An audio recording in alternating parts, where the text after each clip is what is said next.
Hey Eunice, good to see you. How you doing? I'm fine. How are you? Good, thank you. Good to be back.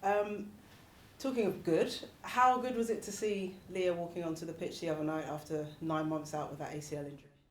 Great. It's really nice to see her being able to step onto the field again. Of course, she's been training a lot with us lately, and the last weeks she's been able to train fully as well. So for me, it didn't come as a surprise, but I think when you haven't seen her in training, then maybe things happen more quickly for it. But no, it's really great. It's a great addition.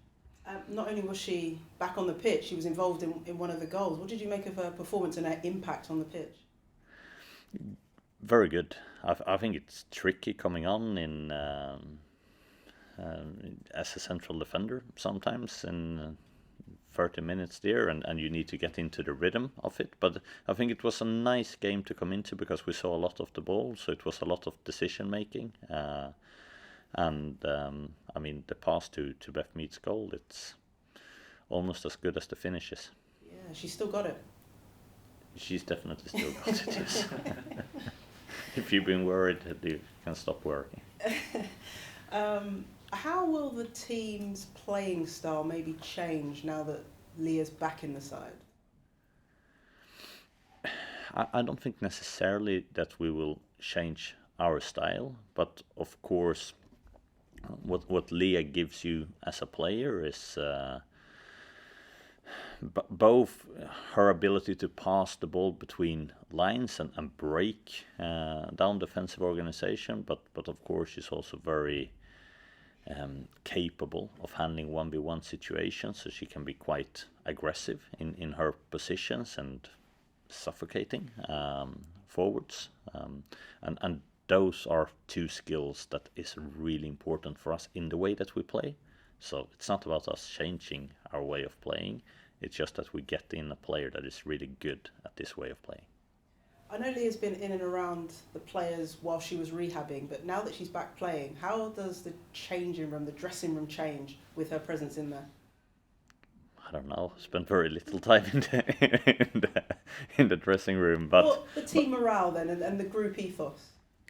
yeah, but the group has been very strong together, and the players that have been out injured has played a really big role in that, and developing the group and developing the way we play as well. So I think if we look the last months here, Lee has been very involved and played a huge part of the pitch as well. So that has come gradually. So that's not a big change here now in January. You spoke about the impact that Leah has for Arsenal. After the game, Leah said, hopefully I can get myself back in contention when thinking about the England side. How do you rate her chances of getting back to playing for her country? I mean, it's Sarina She underplays Wiegman. it. She's very humble with it, but what do you think? I think you have to be humble with. It's one of the best national teams in the world, and Sarina Wiegman has a lot of good players to decide for. So I think she, be realistically, and now played 30 minutes in the Conti Cup. She needs to play more minutes in order to be available for selection for the national team as well. But there is a long time now until the next international window here in mid-February. So I think it's all up to Leah what she does with those minutes, and then it's up to Sarina to select. And finally, Eunice, I'd love to know more about how you've seen your time and reflect on your time here now that you're coming to your 100th match in charge. What's been the proudest achievement? It doesn't have to be the trophy.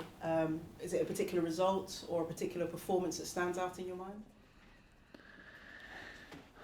Tricky one, but yeah, a few ones that I'm really proud of that we have achieved together. I think it was special to go to Lyon and beat them 5-1 when they were the reigning European champions. I think it was special to win a trophy and beating Chelsea in the Conti Cup final. I thought it was special going to the Champions League semi-final with the team, and then being so close with so many injuries that we had, and taking Wolfsburg to extra time, and so close to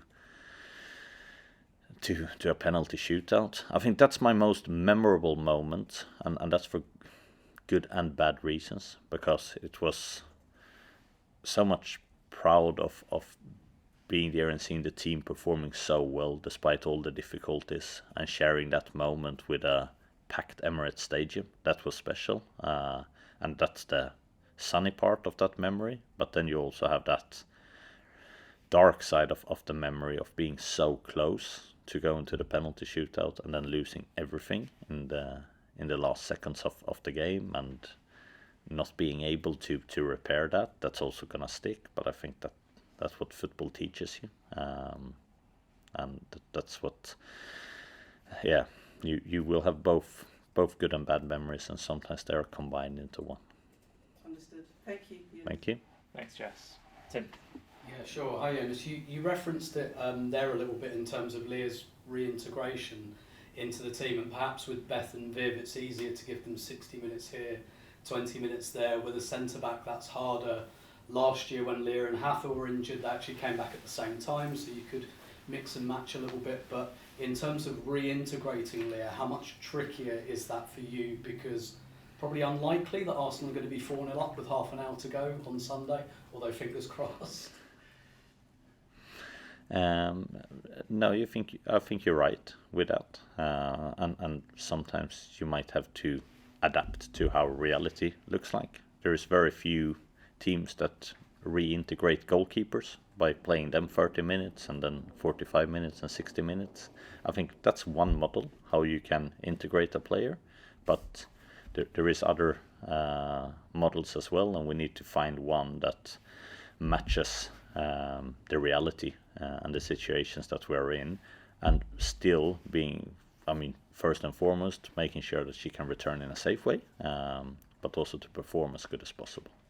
And the goal that Beth scores on Wednesday night, I felt like, for me, that felt like a real snapshot into maybe the second half of this season. We've spoken a lot about breaking down deep blocks, and I can pick out a lot of Arsenal goals over the last couple of years where that ball from Leah to Beth happens. So I know that's structured and that's worked on, but at the same time, very, very instinctive to play that ball over the top, for a player like Beth to be assertive and say, I'm taking this shot. How much of a different dimension do those two players in particular add, maybe to the instinctiveness and fluidity in the final third? Yeah, it's two world-class players. And when you see a moment like that in the Reading game, you see the qualities. Of course, when you're coming back from an injury, it's about being consistent and being able to do that on a consistent level, day in, day out. But it's both getting Beth back and Leah back and other players coming back. It's great additions for us, and it gives us great potential for the season coming on. And just finally from me, we're talking a lot about players coming back from injury, and those are quite happy stories at the moment. But a player, we haven't seen a lot of at all since she signed, is Lena Hurtig, who's injured at the moment. I wondered what the prognosis was on her injury more precisely, and I guess how she's dealing with things, because she's been injured for a lot of the last 18 months, and I imagine that's been very difficult for her. Yeah, I think any player that goes through injuries it's a tough time to it, especially when it becomes repeated injuries. I don't have any clear prognosis on Lena at the moment, which of course it's frustrating, but we have to wait and see, and when we know more, then hopefully we can communicate that. Thanks, Jonas. Thank you. Thanks, Tim. Emma, and then we'll come to the call. If you approach your 100th game, if you look back on the kind of growth we've seen in the supporters, both physically but also, when you go on away games as well, how much does that mean to you as a manager? Well, a lot. I think it's one of the things that really makes, us unique. It's our supporters. It's how they fill the Emirates. It's how they travel in numbers. We go Wednesday night, the Conti Cup away against Reading, and all I see is red and white. All I hear is Gooners. It's incredible, and thinking about how it looked 2.5 years ago and seeing to where we are now, I think that's been incredible movement.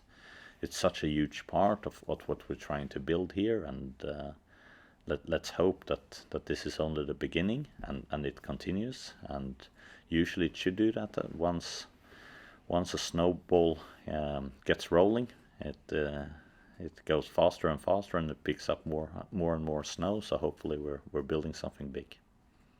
Brilliant. We'll come to the call now. Jamie. Hi Jonas, how are you? Fine, how are you? Very good, thanks. Just the one for me, on Liverpool this weekend. Obviously last time you faced them it was a very different scenario. You had very minimal time together in pre-season. How are you looking to approach this game? Is there a major difference? And also any aspects of Liverpool that you guys have been focusing on heading into the clash? Mostly we focus on ourselves, what we need to do. Liverpool is a very capable team. I think they obviously didn't have the strongest performance in their last game against Man City, and they're probably going to be up to correct that against us.